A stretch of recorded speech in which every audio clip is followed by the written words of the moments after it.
What's up, guys? Sumner Healy from landinvestor.co. We've got a very exciting video today, and I apologize for being MIA for so long. I'm back in the office, back in Las Vegas after months and months of traveling. And today, what we're going to be talking about is how to make 10K in the next 90 days or less with the easiest real estate strategy there is out there. This is the same strategy that I've taught to hundreds of other land investors. We've got folks that are making an extra 100 grand a year on the side, all the way up to folks running this as a full-time business doing 7 figures plus a year, right? Same exact strategy I'm going to teach you here today. And so buckle up, get ready. It's going to be a fun one. I'll put some resources for you guys down below in the chat. As you guys know, our mastermind is coming up October 28th and 29th in Las Vegas of this year. About 75% of the way sold out. Tickets are only $299. We've got the best lineup of guest speakers coming. It's going to be off the chain, frankly. Probably the best $300 you could spend in your land business now, maybe ever, right? You're going to meet the team of the Leah coaches. You're going to meet some of the biggest names in land. You get a network. It's going to be really fun. All right. So today we're kicking it with a different style. We're kicking it whiteboard style. Okay. So I'm going to break down the exact step-by-step process that you needed to go take to make 10 grand in the next 90 days with this real estate strategy. Okay. I've had many members of Leah make $250,000 in their first 90 days. We've had folks make 100,000 in their first 90 days. So 10K is pretty dang conservative, but you don't really have the support of a coaching program. So what I'm going to give you here will get the job done, but it's probably not going to get you to the $250,000 plus mark in 90 days. I can guarantee you go make 10K with this strategy and give it away all for free. Go get your first deal, your second deal, and then you join Leah, right? I want to give you guys free game, get some cash in your pocket, and then we can work together. I got an email last week from a gentleman that says, Sumner, I've watched every single YouTube video you've put out in the last 3 months, and I just made $25,000 from one deal, right? But you don't have to be inside Leah to make money. I've given away the farm. You go inside Leah to get your hand held, to have coaching, to have accountability, and to really have the information sequenced in a way that's logical for every step in your journey. But frankly, the stuff that we give away here on YouTube is good enough to get you started. Now, there's a few tools you guys are going to need, okay? We're going to talk about those. I try to keep this as lean as mean as possible, right? If you're trying to make 10K in 90 days, you're on a budget. There's no way around it. So we're going to work within that budget. I'm going to give you guys some free resources down below, some free tools for you guys to use. There's going to be some stuff that we have to pay for on the marketing side. I've got discounts for that too. So we're going to try to give away as much as we possibly can for free to get you into the game. Because what I see is every single week, at least every month, most weeks, people get on our calls with our sales team and say, hey, I went through so-and-so's program. I'm in the whole 25 grand, 50 grand. We talked to a guy recently that was in the whole $100,000 because people are out there executing on strategies that don't work. And so I'm going to give it away for free. You're going to go make some money with this strategy, and then you can decide who you want to work with, right? That's my belief. Go make people money, and things will start to kind of flesh out what direction they should go in. There's too much goddamn misinformation in this industry. This business is simple. It's not easy, but it's simple. And the fact that people are propagating nonsense, people are in the whole multiple 5 figures is insane. And we've had many folks like this join Leah that we've gotten back on the track and back rocking and rolling. Now I might be saying something cool. I'm on a budget. What the heck do I do if I get a deal? Like how am I going to fund that? I don't have the money for that. Good news, email me, sumner@landinvestor.co. I've opened myself up to supporting you guys on some of these deals. Partner on a deal today. Land investor will probably make 40 to 60 grand on it. I partnered on a deal last week. Land investor will probably make 100 grand on it. I partnered on a deal earlier that week. This guy will probably make, I don't know, 10 grand. I mean, a lot of these deals, you don't even have to bring the money to the table. You need to bring the money to execute on the marketing. And you got to have the tools. And someone like me will hold your hand for that process and provide funding so long as it's a deal. But even if it isn't, I'll still kind of tell you, hey, this is why it isn't a deal. And there's going to be some powerful takeaways there. So enough blabbering for me. I hope you guys can see this. If you guys can't while I'm writing this down, just let me know in the comments down below. So we're going to go through a step-by-step process. So if you can't see it, just let me know. Give me 1 second here. I want to make sure this pen works. All right. Up there too, you guys will see landinvestor.co/apply. If you guys want to apply for Leah, you can go over to that link. So let's go through the step-by-step process. This is the very first thing you guys need to do, okay? And you guys can do this while we're on this call. I need you to go over to Redfin, okay? Go over to redfin.com. This is going to be essentially the jumping off point that we're going to use for finding markets that we want to work in. And frankly, you can use Redfin and LandWatch. They both interrelate together. We like using Redfin as a way to select markets because Redfin allows us to toggle the data, it allows us to download the data. They have a really good mapping feature on there. And so what we're going to use this for is to go and find markets that fit within our wheelhouse. If you know anything that we talk about, we're obsessed with market selection, right? Because data, mail costs the same. The thing that differentiates our results is the quality of that mail and also the markets we decide to participate in, right? And so market selection is super important. I don't want you just mailing willy-nilly any old county out there. And frankly, if you send me a deal in a crappy county, I'm probably going to say no. You've got to select the right markets, okay? Markets that expose you to the right kind of deals and markets that have strong demand. Because the truth is, land is very difficult to move. You can buy a piece of land and sit on it for years. And go on Zillow, you'll see properties that have been up there for eons, right? Before the dinosaurs were roaming. So it's important that we go and find markets that have strong demand. Now, we talk about something called sell-through rates, okay? This is a Leah special. We talk about, hey, there's 10 properties that sold last month. There's 100 properties actively listed. That means that every month there's a 10% sell-through rate, okay? Just to give you quick numbers here, anything over 15%, it's a great market. So 100 properties listed, 15 selling every month. That means that, over 100% of the turnover, 100% of the listings are going to turn over every year, right? And obviously you'll find markets that are way better than that. But as a starting point, let's look for stuff holistically, not just for one size range, holistically for the whole county, but just for land is turning over at least 15% of its inventory. What that's going to help us do is it's going to help us not go buy properties that people don't want, right? We want to work in markets where people are raising their hand and saying, we want land. And we're going to come bring in the best price listing with the best marketing. And we're going to be in a market where the wind is in our sails. People actually want the land. This is something that took me 3.5 years to learn. Right? I used to do what most land investors do. I would go copy other land investors, right? I would go see where other people are working and say, okay, I'm going to work in Costilla County, or I'm going to go work in Mojave County. It's a really hard business to run, right? It might work if you're selling podunk, small little owner finance properties. But the truth is, if you want to go after deals that net you 40, 50, 100, 200K per deal, you need to be in markets where there's buyers for those kinds of properties, okay? So you go over to Redfin, 15% sell-through rate. And for inventory, right, for how much supply there is, I would say 25 to 250 properties in supply. We don't want too little. If we have too little, the data set's going to be really inaccurate, right? If you have one property or two properties and one sells, 50% sell-through rate, but is it really a 50% sell-through rate? No. The data set's just too small. So I'd say at least 25 properties in inventory and no more than a couple hundred, call it 250, right? As you start seeing markets that have 500, 1,000, 4,000, 5,000, even if it's a strong market with demands, day one, your listing is lost in the shuffle, right? So much of what we do in this business is not just about buying the deal at the right price. It's important, and it's probably more important than marketing in terms of how we dispo the deal, but you can't discount marketing. And marketing looks like, can we get the most eyes to our listing? And can we have such an enticing presentation that we can convert those eyes at the highest percentage? I see deals all the time from land investors that are priced right, that are in the right market, but are posted so poorly they're getting no traction, right? In fact, we just had this with the Leah member. I won't name names. She's improving it right now. Great property, great market, bought it at an amazing price, listed at a really good price, and she's getting no traction on it. She sends it to me, and she had a realtor working on it, and the realtor takes blurry iPhone photos of bushes. Every photo's of a bush. Like, what? Dude, a buyer would never know what they're looking at. A buyer's never going to go take the time to drive out to a property that's advertised as a bush. It just doesn't matter how well it's marketed or how well it's priced. Marketing is going to be important. So if you're in a market where there's so much saturation, you just get lost, right? We can't get lost in the shuffle. So Redfin is what we're going to use to select markets, okay? Select markets. Now, here's a little free game for you, okay?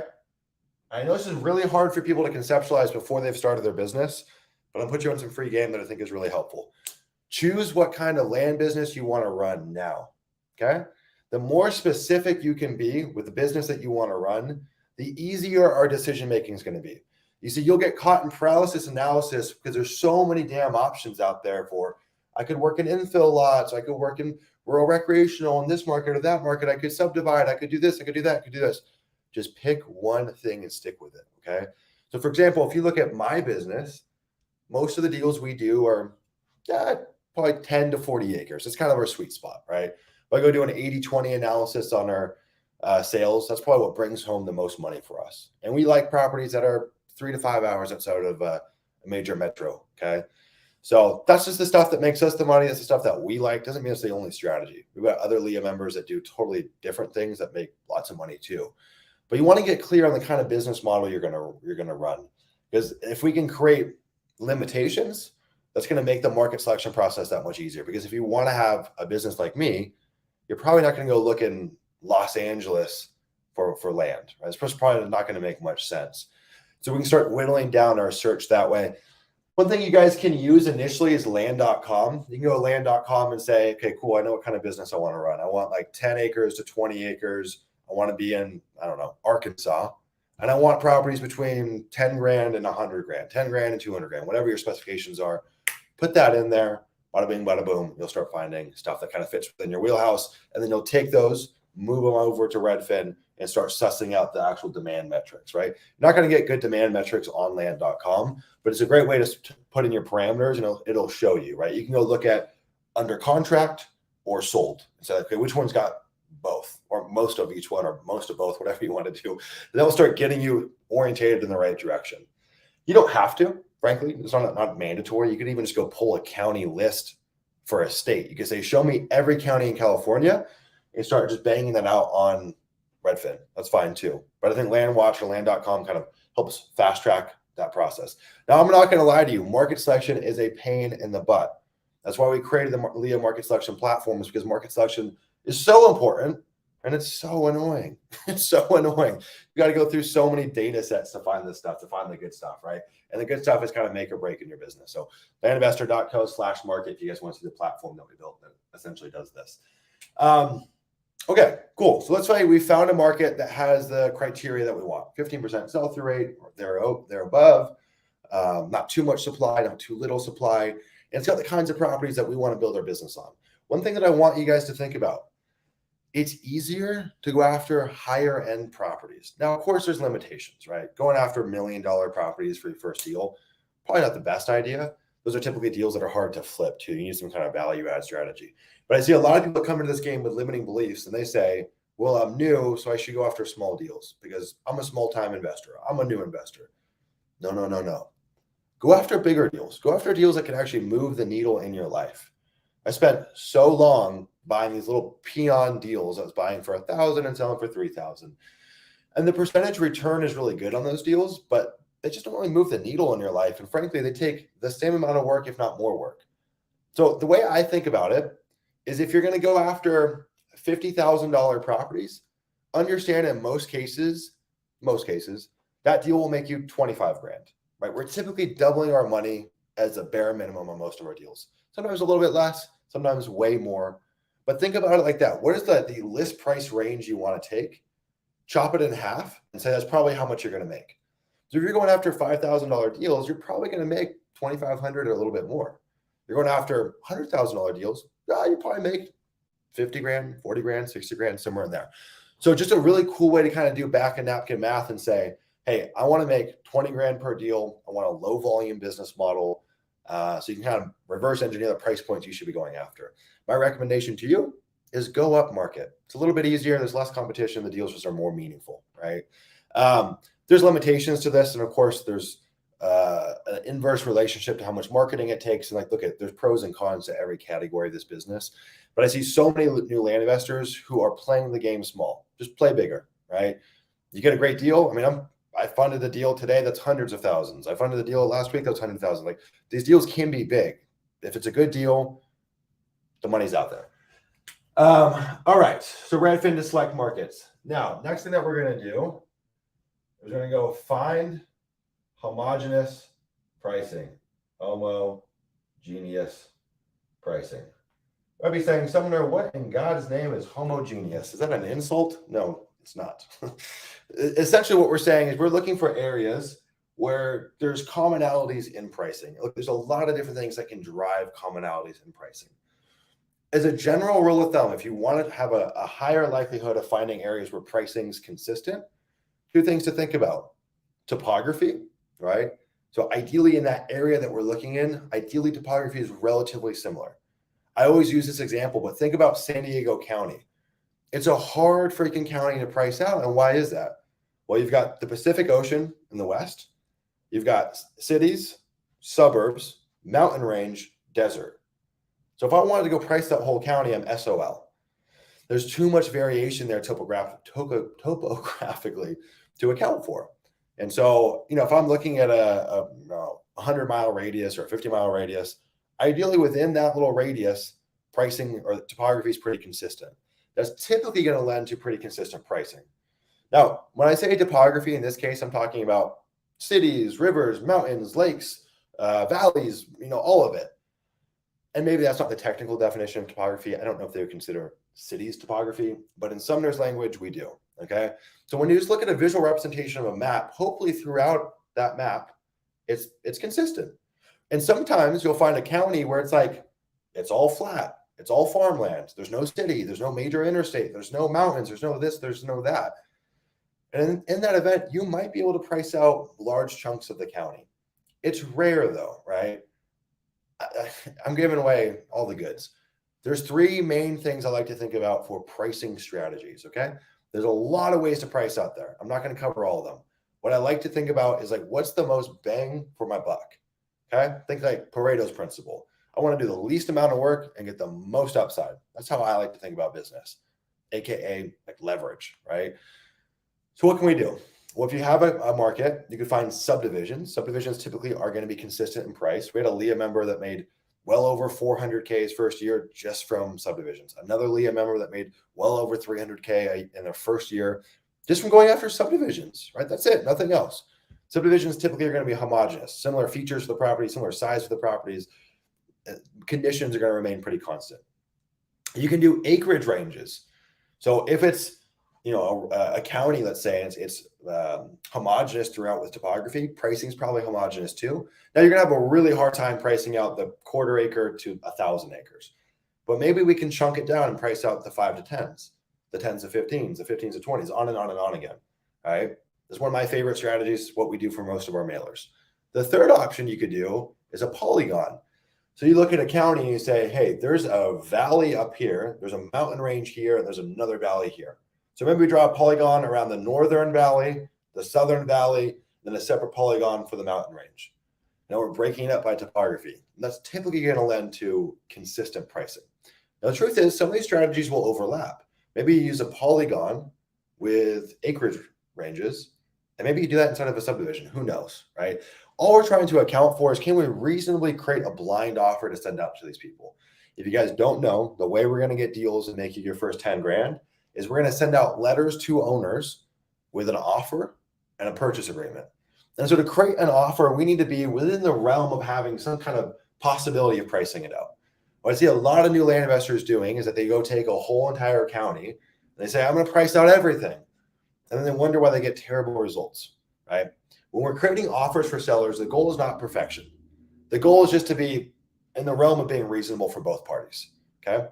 Really, price and a blind offer is just a way to pre-qualify the seller. So you as a new land investor don't have to filter through hundreds of unqualified sellers. So we're not looking for perfection.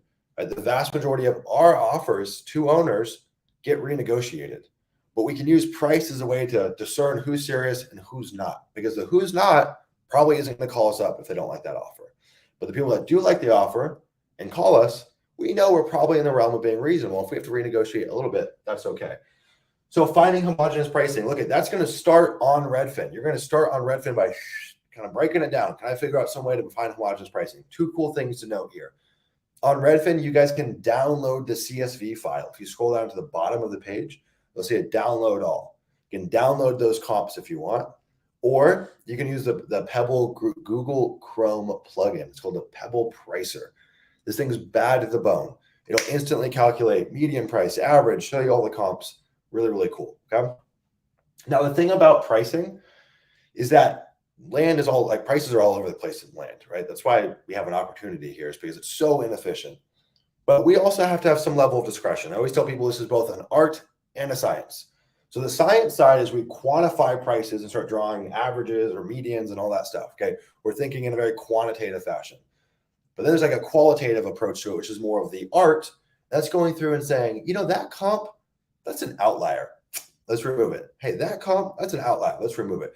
What we got to think about is the vast majority of the deals that we're going to go after and buy. I always tell people they're not going to be the best. They're not going to be the worst. They're going to be like right in the middle of the market. They're typically not going to buy the landlocked hunk of junk.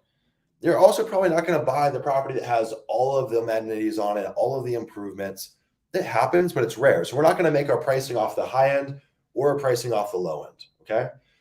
One of the things that you guys can do if you want to take this kind of strategy to the next logical conclusion is when you're downloading your data from DataTree, which we'll talk about here in a little bit, you guys can actually remove the low end of the assessed value and the high end of the assessed value. You don't have to, but again, that's going to put you more in line with the properties that are kind of right in the middle, which is really what we're going to base our pricing off of. So you're going to find homogeneous pricing on Redfin. You're going to take whatever you've built out. Hey, I found this subdivision. Cool. Write it down. Then you're going to go take it over into a platform called DataTree. Okay. DataTree is where we're actually going to download the ownership information. So let me write this here. We're going to call this DataTree. Okay. So we got to think about it. This is how we select our markets. This is how we find pricing for areas that we can price out. And then in DataTree is where we actually go and download the ownership information, right? I can't go and market to a seller unless I know what property they own, the property details, and where they live and what their address is and their name is and all that stuff, and their mailing address, right? Because we got to go send them a letter about their property. So DataTree is a database that's going to give you all that information. It's also a way to do due diligence. So it's a kind of a two-end tool, right? You can use it for mapping properties, running comps, doing due diligence on properties, and we're also going to get all of our ownership information from there. If you guys want discounted access to DataTree, you guys can go down below in the description. Okay, I'm just looking at my notes here. So whatever work you did here, you're going to carry over to DataTree. So if you drew a polygon on Redfin, cool, go over into DataTree, draw that same polygon, and download that information. Now, obviously, a platform like DataTree is going to give you everything. Houses, apartment buildings, land, all of it. We're just going after land. So just put in your filters for land. And whatever filters you're using on Redfin, carry those filters over, okay? So now we're going to go over to download data. So at this point, you're probably saying, all right, Sumner, how much money have I spent in this process, right? I'm on a budget, trying to make my first 10 grand. How much have I spent? Redfin, free. Finding homogeneous pricing, obviously free. The Pebble plugin, also free. DataTree, this is the one thing that's going to have cost, okay? You can get it with the discount. You guys can get a DataTree plan, I think for $99 a month. No contract, none of that stuff.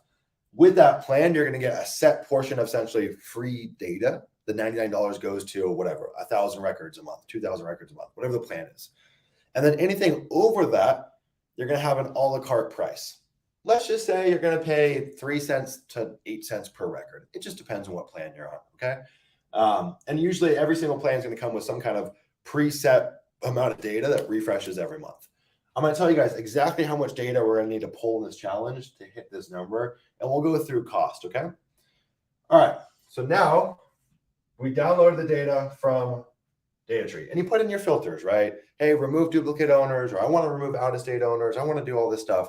You guys can absolutely do that. You know, at this point in my business, and for most of like the more seasoned Leah members, they typically don't remove that many pieces from the data. You know, if it's a good market, we really want all the data in that market we can get because there's just not that many good markets out there, and there's not much good data. So I'm not a fan of like whittling down the list too much, but if I was starting on a budget, I'm probably going to go after the out-of-state owners or out-of-county owners, and I would probably remove the people that just bought land. Right? Look at with the new buyers of land, there will be motivated sellers in there, but they're few and far between. So maybe you kick your filters back 5 years ago, 10 years ago. So that last sale date is however many years prior. Because what do we think about, right? If someone just bought land last week, are they going to be more motivated than someone that just bought land 10 years ago? Probably the person 10 years ago, probably, but not always. We buy land from people that just bought land or just inherited land, or something happened where now they're the current owner. So you're going to download that data. That's going to download as a CSV file, okay? Now what we're going to do is we're going to create offers. So these are the offers that are actually going to go inside our letter, okay?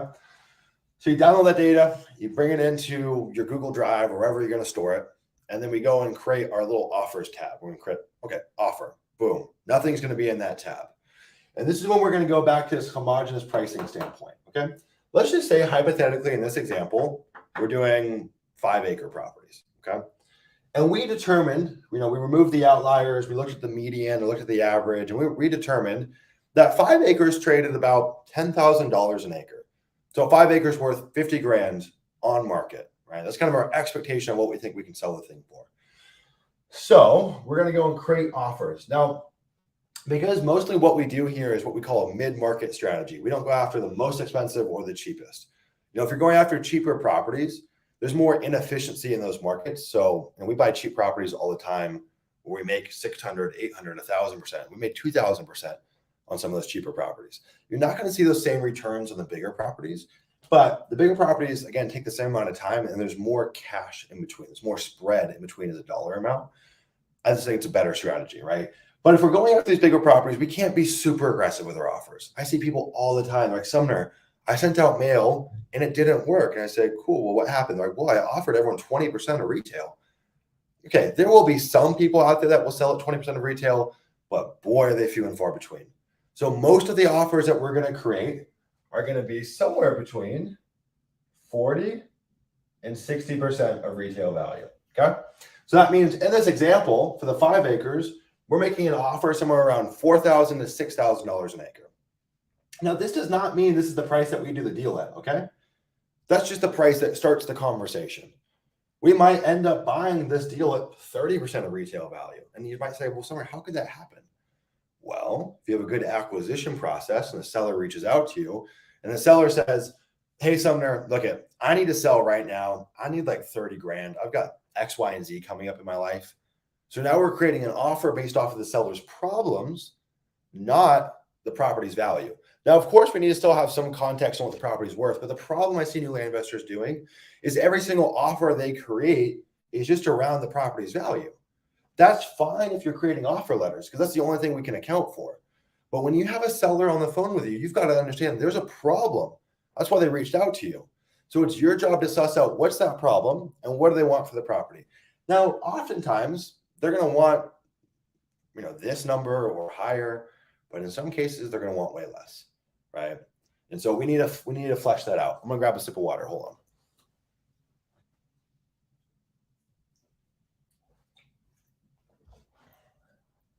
All right, little LaCroix. Hope that they sponsor me. So yeah, guys, when we're creating offers in our letter, it's based off property values, but we don't take that same mindset to actually having conversations with sellers. All right. And one thing to throw in there, here's my mindset. If you guys want to get a little insight into my mind, my mindset is I'd rather be slightly higher on my offer percentage to get more leads in and then negotiate them down, right? I like being 55%, 60, 65%, a little bit above where I want to buy it, because I know once I get that lead in my world and we start, they start thinking about selling that property and spending the money, I can stair step them down to maybe 50% or 45 or 55, right? But if I sent it at 40, let's say hypothetically, maybe I wouldn't have captured that person. It's easier to do a deal when that lead is in your CRM and you're on the phone with them. Why? Because we can build a case, we can negotiate. We can't negotiate when our offer letter goes out, right? They're just talking to themselves in a piece of paper. So I'd rather be a little higher, capture more leads, and then start working them, right? Now, the problem if you went and did neutral letters, let's say, because you could be saying, well, Sumner, that logic tells me just get as many leads as possible, send out as many neutral letters as possible. And there may be truth to that, but you're a solo operator with no team. You can't do that. There's too much work. You won't know how to suss out who's serious and who's not. You'll just spin your wheels. I would rather you have 10 qualified leads in your pipeline that you work consistently than 100 leads and you don't know who the heck's qualified. Because as one person, you're not going to be able to do all that work, right? So we want to let the offer letter do the heavy lifting to pre-qualify, and then we work them. Okay. Next thing, number 6. We're going to go and create Google Voice or Pat Live number. Okay, I'll explain the difference. Or Pat Live. Okay. You could use open phone or other things. They're all fine. Google Voice, I'm pretty sure, is the cheapest. Don't make the mistake I made. Okay. When I first got into this business, I put my personal cell phone on every piece of marketing that went out. I still get hundreds of calls a week from random ass people. It's annoying. I don't pick them up. I should have never have done that. I was so hungry and so aggressive that I said, screw it. They can call me directly, anytime, any hour. Don't do that. Okay. So create either a Google Voice or an open phone account or something that you can have as like a VoIP service where it's a number that will still ring your phone, but they don't have your personal number. Okay. If you guys want to get extra fancy, you can use Pat Live. So Google Voice, I don't know, $5-10. I mean, something cheap. Pat Live is an amazing, amazing service. Pat Live is an answering service. So there's an army of people here in the US, not overseas, that will take that initial call. What you'll notice is when you start sending out marketing, you're going to get people that want to scream at you, call you stupid, call you a loser. And then you're going to have people that are ready to sell right now. Mentally, for your own psychology, it's really tough to deal with that. I've taken hundreds or maybe thousands of these phone calls. It wears on you after a while, right? Beyond just the psychological side of things too, I hate reactive work. I don't do anything that's reactive. I hate it. Anything in my business that's reactive, I've delegated, right? I've got people that answer all of my emails, people that answer all of my calls. I hate that stuff because my gift to the world is being proactive. I'm a thinker. I'm a big thinker. I like thinking through complex problems and thinking about solutions. And if I'm deep in that flow and I'm getting a bunch of phone calls from random people, I hate that, right? So if you can afford it, for about $300 a month, you can create a Pat Live account. There's a discount down below for you guys. You create that account. They're super sweet, and we get compliments on them all the time. They answer that call. They go through our script, and then they import that information to our CRM. And now you get to be proactive. You get to go proactively underwrite the deal, look at the lead, and then call them back on your own terms, right?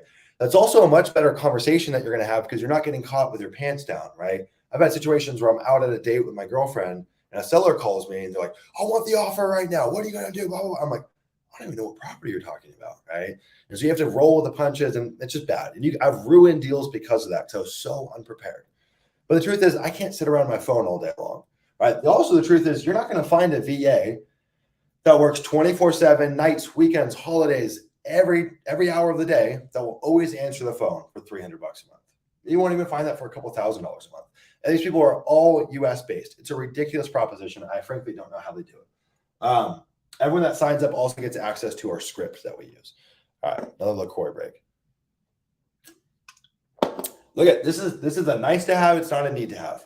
Right? Once you start scaling your marketing and you're doing 10,000 letters a month consistently, all right, Pat Live is a need to have. This is one thing that's really important, guys. Pat Live is not your acquisition manager. Okay, they're not going to negotiate deals. They're not going to do any of that. They're going to go through a preset script that we've created to get the necessary information, and they'll put that inside your CRM.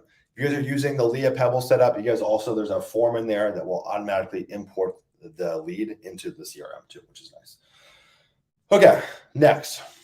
Number 7, create offer letter. Okay, create offer letter. So we've gone through, found the market, we found the pricing, we downloaded the data, we put in our offers into our spreadsheet. Now we need to create an offer letter. So most of our offer letters are going to be 2 pages, okay?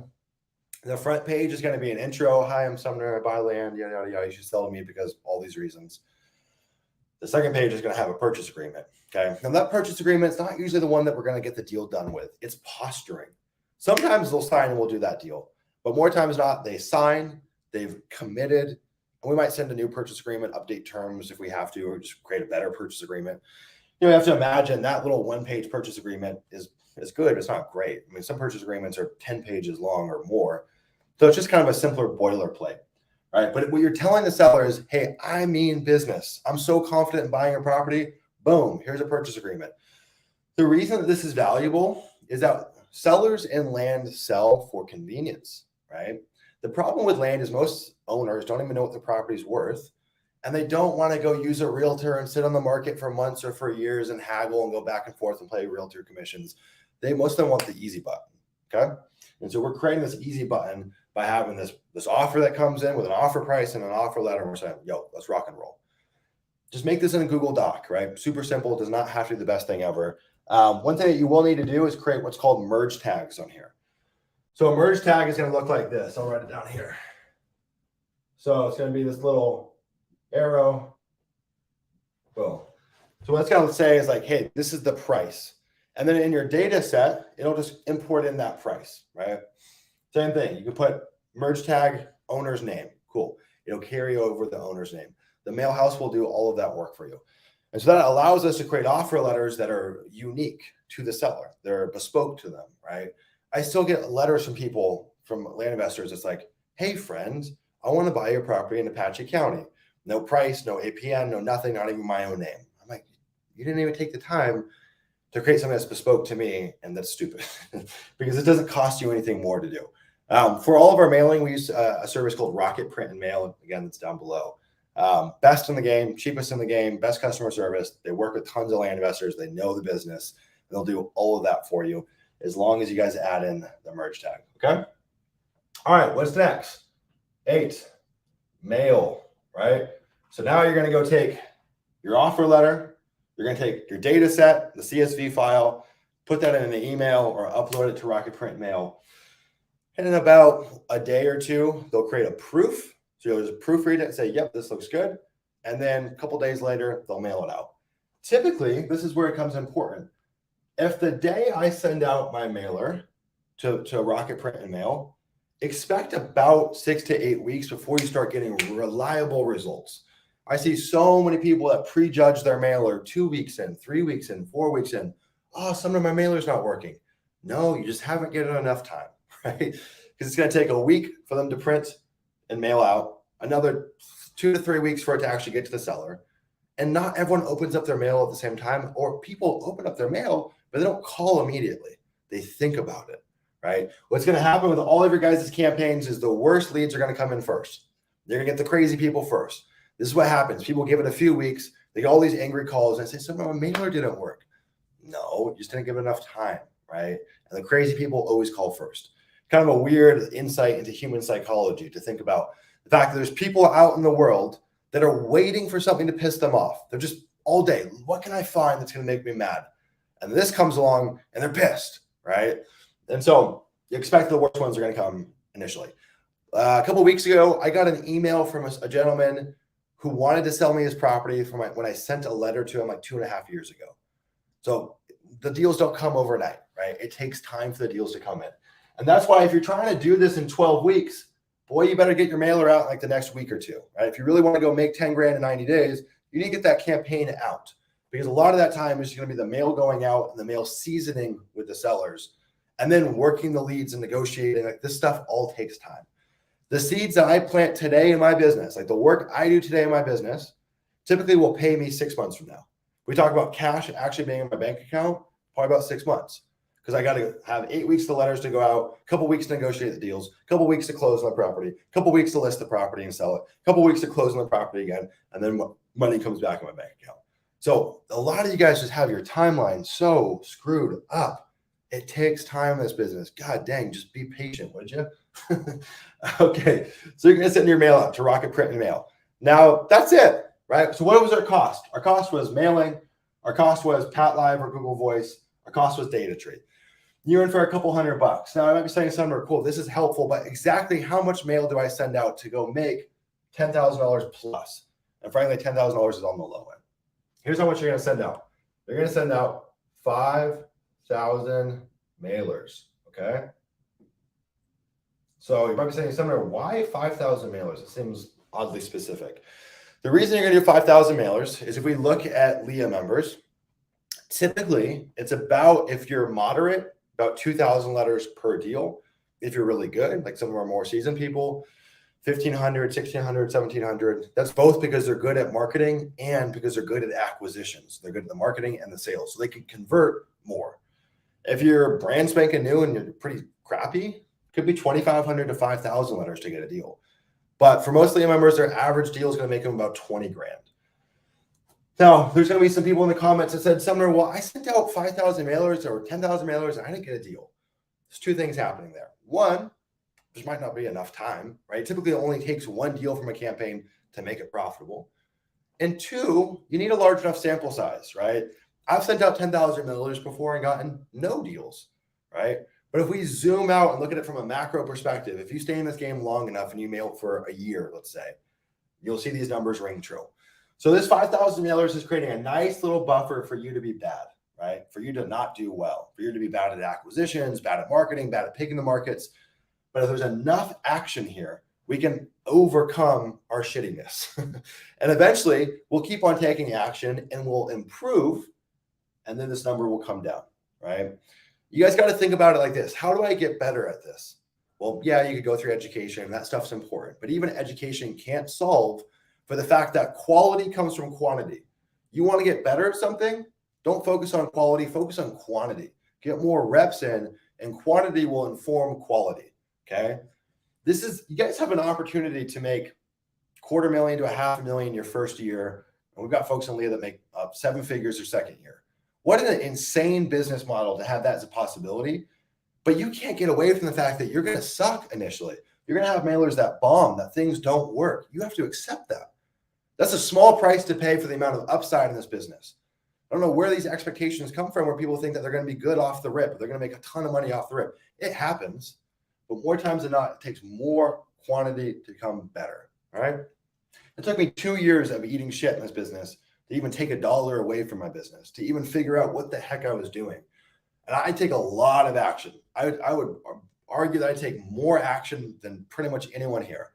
I throw stuff at the wall nonstop. So I'm talking about 2 years, 24 months of just aggressively throwing stuff at the wall just to get decent enough to start taking money from my business. Pat the Fusta. So you like mail and not text. I like both, but as a new land investor, don't text. As a new land investor, mail. Texting requires a team, and texting has way more hidden costs than you realize. Okay. So texting is a great way to communicate. Well, on balance, it is going to be cheaper than direct mail. But once you start opening up those texts, you got to be by your computer 24/7 to respond. And you've got to have a good acquisition process, because those leads that come from texting are typically not going to be as qualified as mail. Mail has way more trust associated with it. So we get less leads. We pay a little more for those leads, but they're going to be much easier to work. I've never seen a new land investor that's texting by themselves with no team that's doing well. Every time. And I talk to these people all the time. I get like one deal every 6 months, but they're sending out like 10,000 texts a month. I send out 10,000 texts a month and I get like 2 to 3 deals, right? But I have the team, the process around it. Always start with direct mail. Direct mail is proactive marketing. Texting is reactive marketing, right? A lot of you guys have been fooled because texting is all hot and cool. And on the surface, texting looks cheap. No, all I need is like, launch control subscription. Way more hidden costs behind that, right? And so, yes, I love texting, but I would highly advise for you to stay away until you start mastering direct mail and you start building a team, right? You get an acquisition manager, then eventually get a texting manager, and then start stacking that on. We've had Leah members that have added texting into their business like in 4 to 6 months. It's not like you have to wait forever, but you need the infrastructure to handle it. Okay, so 5,000 mailers. What is this going to cost you guys? When we factor in the cost of data, we factor in the cost of mail. I mean, if I want to be really conservative, and this is a very conservative number, we're going to say it's going to cost you $3,000. Okay, $3,000. Now, I'd be saying, somewhere I spend $3,000 to make 10 grand. That sounds kind of shitty. Well, you might make way more than 10 grand. But again, what business model can you come in with no experience and with $3,000 and turn it into 10,000 plus? There's very few. And you'll get to the point. I mean, I've made hundreds of thousands of dollars from a couple hundred mailers before, right? You'll get better at that process. You'll get better at picking markets, pricing markets, working sellers, and that ratio will continue to improve, right? The typical that we see for Leah members is about a 10x ROAS. What's ROAS? Return on ad spend. So that means this is my ad spend, $3,000. Most Leah members see 10x. So that turns into $30,000. Cool, right? We got some Leah members that are at 15x, right? So that number will continue to improve. But the fact that you guys can come in waltz into this business with very little experience, need very little tools, and 3x your money is pretty insane, right? That's the playbook, guys. That's it. Like, if you guys can't figure this part out on your own, I don't know what to tell you. Frankly, I don't. This is it. This is it. This is not going to build you a land business, but this will get cash in the door, right? More land investors need this, right? More land investors need to know how to just become a deal maker, go get a deal or two, and then you can start thinking about building a land business, taking that to the next level. That's really why we created Leah. Let's turn these kind of solo hand-to-hand combat operators that are making 50 grand, 100 grand, 200 grand in their business, build that into something that's more substantial, it has leverage, and turn that into $500,000, $1 million, $2 million, things like that. This is really it, guys. And we're talking about a very lean stack of tools. You don't even have a CRM yet. You can just store that stuff inside of an Excel sheet if you want. And then over time, you guys can get a CRM and all that jazz. I hope this was helpful, guys. It's kind of a new style of educating, and I think it's pretty fun. We'll call this Whiteboard Fridays, so something like that. If you guys have any questions, feel free to drop them in the chat. I'm happy to stay for a few minutes and help answer those questions for you guys. One thing that I think about often is the fact that land is currently a blue ocean, right? The land space is still in its infancy. There's a lot of opportunity in this business, right?